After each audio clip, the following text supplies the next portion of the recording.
And this segment brought to you by Omega XL. Barcelona started the latest round of La Liga 8 points ahead of Real Madrid. Now that lead has been reduced to 7. Barca had a chance to go 10 points clear after Real played to a 1-0 draw against Atletico in the Madrid derby, but the Catalan club couldn't capitalize, suffering a shock 1-0 defeat to Almeria, who are currently languishing in the bottom 6. After the game, head coach Xavi didn't hold back his frustration. It's the worst game of the season, both in attack and defense, as well as in construction and intensity. Nothing has come of it. We've been very thick. Maybe fatigue takes its toll. We played a bad game. I'm angry because it was an opportunity to get within 10 points clear of Real, and we didn't manage it. Lance, Mariah, we have had a number of discussions about whether Real Madrid still had a shot with Barcelona going 8 points clear. And now we have a shock defeat for Barcelona, and the lead is 7 and still a long way to go in La Liga. Yeah, I have to say it was a shock defeat for me. Of course, Almeria hasn't been one of the best teams in La Liga this season. They're a newly promoted team to La Liga. And Barcelona, as we know, they're leading the La Liga table. What I will say, though, is, and I've said this on the show many times before, Barcelona, despite getting wins, they've been getting wins that they scrape through. So they would get a 1-0 win, maybe a 2-0 win here and there. Now, with Pedri being out of the Barcelona setup, we noticed that, Barcelona hasn't been doing so well without him. It's as if, they've been dependent on Pedri and his performances, because he comes into the setup, he performs like a light for the team. And since losing Pedri due to injury, they've only won 1 game since then. So I think that speaks for itself. And it also reminds me of the times when Messi would miss games of Barcelona. Barcelona had become so dependent on one player that the moment Messi didn't play, the team looked like a shadow of itself. And I want to think that Pedri is that player now. Yeah, obviously shocking. Their only comfort really is that they're still 7 points clear in the table. And enough cushion, I would think, to hold the Real Madrid team off for the remainder of the season if they get back to their normal form. But the words there from Xavi just now, very, very profound. Very, very distraught about the performance of the team. Not just the result, but how badly the team played, both in offense and defense. So I guess, the top teams are allowed some bad performances for a season. And as I said, the saving grace for Barca is that they're still 7 points clear. But this wasn't a good result at all. Yeah, could there have been some amount of fatigue as well? Yeah. Because really tough game against Manchester United on Thursday. Yeah, I think it has a lot to do with that as well. I think it messed with their confidence, losing to Manchester United. And I don't think that Barcelona felt as if they were going to... they probably would have gone into the match hoping they could win. But I don't think that they felt it was going to be an easy task. But the manner in which they lost against Manchester United would have to take a toll on them. And they've been playing midweek matches. They've been playing week after week. So I think that had a big part to play in this defeat as well, Ricardo. But when you lose against a team like Almeria and you're at the top of the La Liga table, that's like rock bottom.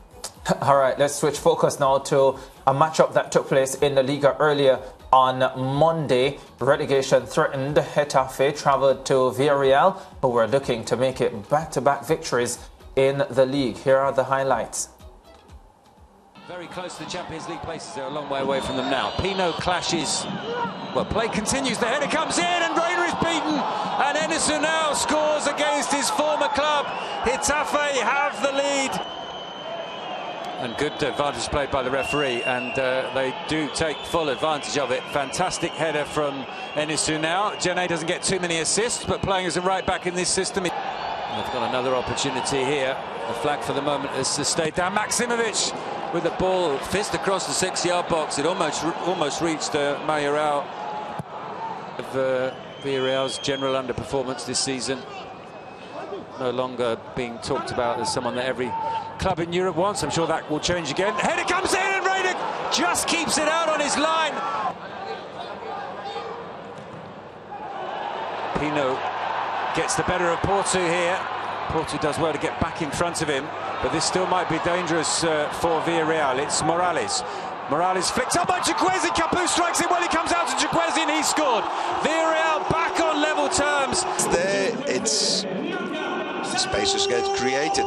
There is the opportunity to see players arriving like Morales here. There's still a lot to do because they have a 2v4, but the key of the move is Samu, who decides to just not do what he normally does, try to finish himself. He saw Capoe arriving with one little touch, gives it the opportunity to shoot, and the rebound is finished by Samu. Out to Alberto Moreno. Back to Capoe. Patience from Villarreal, which is what we saw in the first half as well, but likewise patience from Getafe, defending resolutely. The ball comes out to Chukwueze. Up against Castanavres, he does well, Chukwueze, and he lays the ball back, and Morales scores for Villarreal, and they're in front for the first time in the game, and it was Chukwueze scored the first, he's made the second. Jose Luis Morales with his third goal of the season. Good finisher, but it was a simple finish in a way. So Yannick Pino's the one who drives, who takes two defenders with him, and that's where Morales, patient in his place, just gets the ball and finishes. Juan Iglesias. Alenya making a run ahead of him, as is Munir. Plays it out to Iglesias. The cross is a deep one, and on the volley, Villarreal off the crossbar. Well, The paint that is perfect with the sun, with the sky, with the house, and all of a sudden comes with a pot of rat and throws it all to you. This was not planned, but could have been a 2-2, just a moment of magic. Well, Emerson now did go down in the end, but if anything, he had an elbow into the... well, the referee's seen enough. We won't bother with VAR, we won't bother with any more added minutes. Villarreal have taken the 3 points, and finally, after that run of 4 defeats, Guillem Kikisetin comes away with a victory. Getafe missing an opportunity to exit the relegation zone. Villarreal moving up to 7th position there on 34 points from 23 matches. With that victory at the top, you can see Barcelona ahead of Real Madrid, 7 points separating them. Real Sociedad still holding on to 3rd. Atletico Madrid 1 point behind them now. And the top 4 teams, of course, to qualify for the Champions League. And there you see it, Getafe still in the relegation zone, 22 points from their 23 matches. If they had been able to manage a victory today, it would have taken them up to 25 points, and they would be around 16th or 17th position. So an opportunity missed for them, having taken the lead in that match. But Villarreal team rallying really well to get a valuable 3 points for themselves. Yeah, a very important win for Villarreal as they continue to climb the table, and we spoke about them, you know, improving match after match. Getafe, I was looking at the goal difference, it's in a negative number, negative 10, I believe. So, you know, they've been struggling. They've really been struggling, and I wouldn't put it past them if they are to be relegated this season. Yeah, I like the first goal. Enes Unal, the Turkey striker, heading in. Can we see that goal again? I just want to point out his body shape and his deliberate angling his body to head the looping header toward the far post. The goalkeeper had no chance. That was a quality finish, a real quality finish. It's good when you have people in the box offensively who can deliver headers like that, because a lot of attacking plays in football come from these flanks.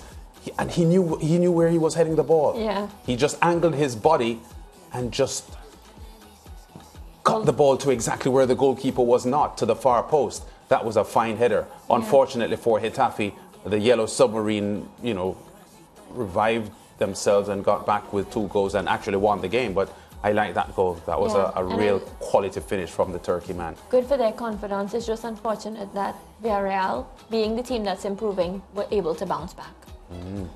Yeah, for sure. Unai, he's taking his Omega XL. I think Barcelona didn't take theirs. I need to take for mine this weekend. I thought you always did, Mariah. That's it for our La Liga segment today. Basketball, the NBA, coming up next.